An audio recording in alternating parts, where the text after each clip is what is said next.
हाँ जी, so the topic that we are going to discuss now is probably everyone's favourite topic which is notice writing. अब notice writing ma'am हमने 8th class में भी पढ़ा है, हमने 10th क्लास में भी पढ़ा है, and now again we are doing it in 12th class.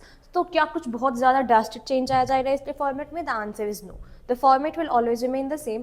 क्या हम चेंज कर सकते हैं जिससे कि हमें पूरे मार्क्स मिले? It will be the lines. जिन लाइन से हम अपना नोटिस स्टार्ट कर सकते. तो पहले तो quickly I will take you through the format. Bots बनाएंगे हम, बॉट्स बनाएंगे, याद रखिएगा इसे. सबसे पहले बॉट्स मत बनाइएगा बिकॉज ये एडवाइस मैं आपको दूंगी, क्योंकि आपने नोटिस कितना बड़ा हो रहा, कितना लिखते लिखते कितना स्पेस लग जा रहा है, वी डोंट नो. तो बॉट्स तो बनाना तो है, ये याद रखिएगा, but don't start with the bots. अब सबसे पहले हम लिखेंगे नेम ऑफ द ऑर्गेनाइजेशन और इंस्टीट्यूशन. हमारे फॉर्मेट का पार्ट है कैपिटल लेटर्स में, अपर केस में हमें लिखना है name of the organisation.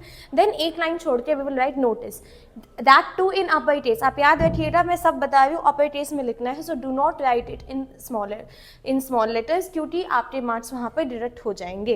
And notice के बाद अगेन एक लाइन का गैप देके हम लिखेंगे डेट. एंड डेट जैसे मैंने आपको लेटर वाले वीडियो में बताई कि इस फॉर्म में लिखना है हमें, अल्फा न्यूमेरिक फॉर्म में, which is by using alphabets and numbers. उसके बाद जब हमने डेट लिख लिया तो हम एक लाइन का गैप देके लिखेंगे हेडिंग.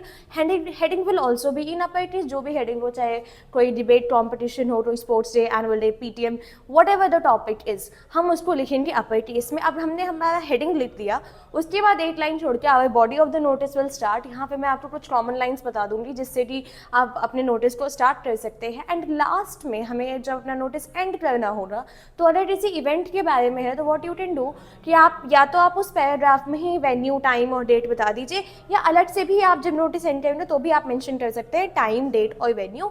एंड उसके बाद लास्ट में आपको कंक्लूड करना है with your name, signature and the designation if any given in the question. अपना नाम लिख के मत आना. One more very common doubt, it is not a doubt but I am still having a doubt, कि ma'am जो name तो हमने लिख दिया जो क्वेश्चन में था, बट क्या सिग्नेचर हमें अपने करने हैं? तो नहीं बेटा, जो नाम आपको दिया हो रहा क्वेश्चन में, सिग्नेचर भी आपको उसी नाम से करना है, आपको अपने सिग्नेचर करके नहीं आने हैं.